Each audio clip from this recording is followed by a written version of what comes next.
الهلال فريق ألقاب، فريق كبير. ثقافة الهلال أنه يكسب الألقاب، ما هو جديد عليه لو يتوج الهلال باللقب اليوم، لكن فريق الخلود فريق دون ضغط عكس الهلال. الهلال عنده ضغط.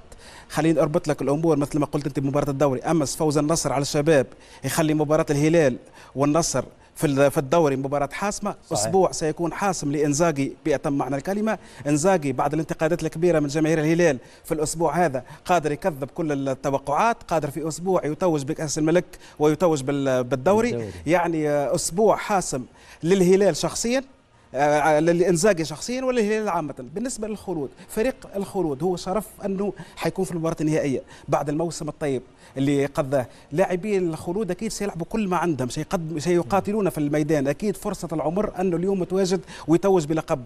وللتاريخ يعني مباراة الكأس في كل العالم دائما يعني الفرق اللي تظهر أول مرة اغلبيتها يرحب بها، يعني تقدم اداء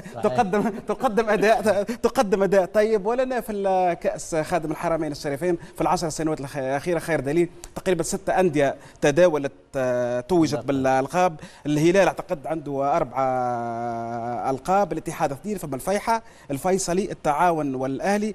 يعني هذا ايش يأكد أنه الحظوظ متساوية 50-50، ما فيش مرشح بارز خاصة في مسابقة الكأس. الهلال بالتاريخ بالثقافة بالنجوم الحاضرين معاه، خاصة بنزيما اللي يبحث عن تتويج ثاني ورقم خاص به مع 2 أندية مختلفة، بإنزاغي الذي يبحث على تتويج محلي له بعد خروجه من إيطاليا، بسالم الدوسري الذي يبحث عن إنجاز كأكثر اللاعبين في الهلال تتويجا بالألقاب وغيرهم من اللاعبين.